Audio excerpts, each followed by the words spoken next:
लोग आए। आज कैथल आने का जो अवसर है, इसके ऊपर जो इशू है वो राज्यसभा चुनाव है। और राज्यसभा चुनाव हरियाणा में सीट खाली होगी और विपक्ष जो है वो कह रहे थे दुष्यंत चौटाला दे दे। तो 1 महीने से लगातार ये चीज चल रही। तो लोगों ने फिर मारता कही कि भाई कोई आ नहीं रहा कैंडिडेट, कोई कैंडिडेट वैसा ही राज्यसभा में। भाई आजकल ईडी सीडी सीबीआई का मामला है तो डर रहे आदमी, कोई 200 करोड़ के आदमी, मतलब 80% तो वही होते हैं। तो लोगों ने कहा, तो हमने सोचा भी ठीक है। तो लोग मेरे पास भी कहने लगे भाई इतना डर लगता हो तू भी मन्ना खड़ा हो। अभी डरते तो नहीं है, ऑलरेडी इतने लड़ाई लड़ रखी है हमने, तो केस भुगतन लग रहे, तारीख भुगतन लग रहा।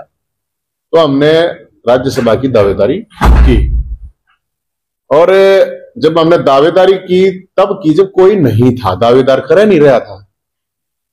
तो उसके बाद अजय चौटाला साहब कहते हैं कि भाई इसके पल्ले तो कुछ है ही नहीं, एक भी विधायक नहीं है। तो भाई मेरे पास तो है नहीं, सबने पता है, लेकिन उनके पास तो 10 है प्रस्ताव पढ़ने के लिए, क्योंकि उम्मीदवार नहीं है उनके पास।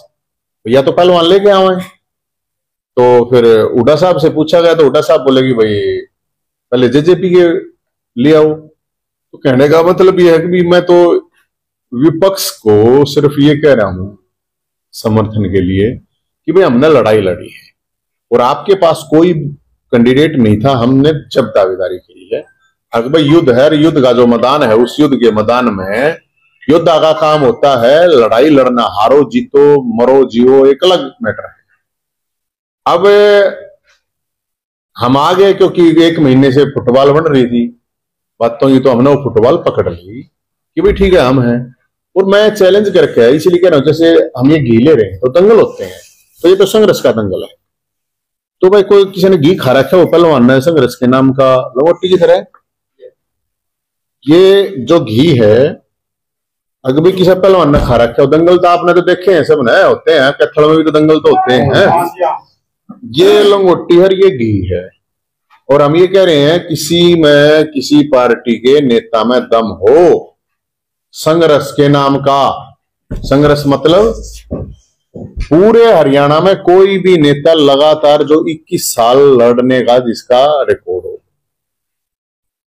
पिछले 10 साल जब कांग्रेस की सरकार थी तो कोई भी बीजेपी का आदमी इतना लड़ा हो, इतने लट खाए हो, इतने केस भुगते हो, इतने आंदोलन किए हो, इतने मुद्दे उठाए हो, वो आ जाओ।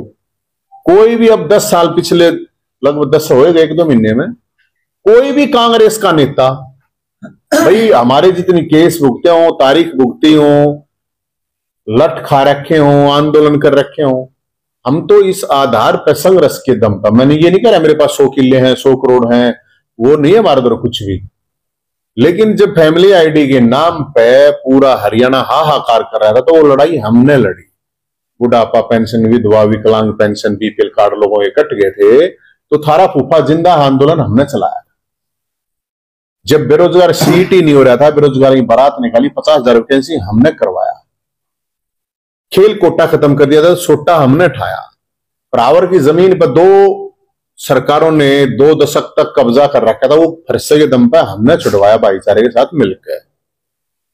सरपंच लठ लग गया तो गैला लठ खानिया था, मैं वो नहीं था ट्वीट कर दिया, फेसबुक पर डाल दिया, ओहो हो सरपंचों के साथ बहुत गलत हुआ, ऐसा नहीं होना चाहिए था, मैं गैला लठ खानिया था।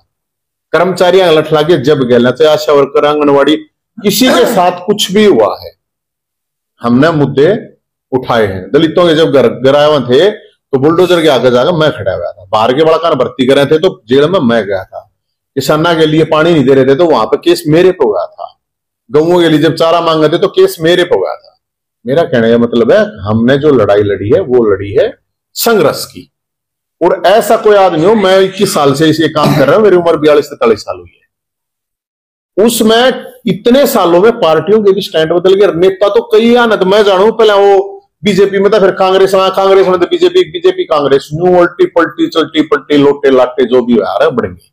हम तो अपने स्टैंड पे खड़े हैं। तो मैंने तो इसलिए दावा करा है कि भाई कोई संघर्षाला हो आपके पास तो ले आओ, जनता में सर्वे करवा लो, इसमें तो कोई गलत बात भी नहीं है। तो हमने ये, और एक नहीं, हमने तो 4-4 इंजन भाई साहब, वहां भगवत मान साहब हैं, वहां केजरीवाल साहब हैं, SYL के ऊपर उनसे भी लड़े। 2 इंजन सरकारी ने की, 2 इंजन उनके, क्या इंजन होंगे, 4 इंजन। अभी भी मैं देख रहा था मान साहब की, वो कह रहे थे कि हरियाणा मारे हम, मतलब बता रहे थे रिश्तेदारी बटे हुए हो हरियाणा का, आपको नहीं पता हो तो, लेकिन ऐसा बटे हुआ कि अपने ससुराल वालों को उसके हक का भी पानी नहीं दे सकता। SYL का पानी, सेठ जी आपके पास आएंगे, यहां से चुनाव लड़ रहे थे, आप पूछना कि SYL का पानी तो 70% जहरीला पानी पीते, नहीं पता हो तो आप लोग भी पियो हो रहे। पूरा हरियाणा, कुछ जगह पे ज्यादा जहरीला, कुछ जगह कम है। वो संजय सिंह जो अभी जमानत पे है शराब की दलाली वाले मामले में, वो आरोप है उनके ऊपर, वो कह रहा था हम बदलेंगे, तो शराब के ठेके में नजर आएंगे। तो मैं तो सब तो लड़ा भाई, जनता के लिए लड़े, आजाद उम्मीदवार जनता के उम्मीदवार के रूप में हम खड़े हैं, और जनता से सर्वे करवा लो, हम तो ये बात कर रहे हैं। अब 2-3 इशू और हैं जो हमारे कुछ कहे हैं कि भाई तेरे मुद्दे के हैं। एक मैं आपको बताता हूँ, कोई ब्राह्मण कह लो, कोई ब्राह्मण कह लो, देसी भाषा में पंडित कह लो, तो ना तो मैं पाकिस्तानी ना मैं पापी। एक बात मेरे को एक बात समझ में नहीं आती कि जब फैमिली आईडी से 2 लाख बुजुर्गों की पेंशन बनी तो क्या ब्राह्मणों की बनी है? जब खेल कोटा खत्म हो गया था, वापस खेल कोटा आया तो उसका ब्राह्मणों को फायदा है। आप एक बात हो, जब बेरोजगारों की जो सीटी दिया है, जिन बड़का ने वैकेंसी लिखड़ी है, तो क्या सारे ब्राह्मण भर्ती होंगे यार? ये तो खामखा कहने की बात है। और मेरे जो ब्राह्मण है वो ना मैंने ब्राह्मण मानते, और जो दूसरे हैं वो मैंने ब्राह्मण मान ले हैं। ये चल रहा है, तो हमारा तो रिजल्ट है 0/सन्नाटा। बताओ, मतलब भाई हमें अलग अलग इशू को लेकर कौन सा इशू है? जब दलितों के घर घरे थे तो मेरी जात के थे, बुलडोजर आगे खड़े हो, हमें जेल में गए, मैं कोई ब्राह्मण आई उस पर गए, ब्राह्मण वाला तो मेरे पे केस एक है बराबर वाला। और वो भी मैं खुद जाट कॉलेज में पढ़ा हूँ, जाट संस्था में, वो प्रावरकोट संस्था बना है, तो वहां पर हर बरादरी पढ़ा, ऐसा नहीं है। अगर भी कोई एक मान लो हाड़े कोई धर्मशाला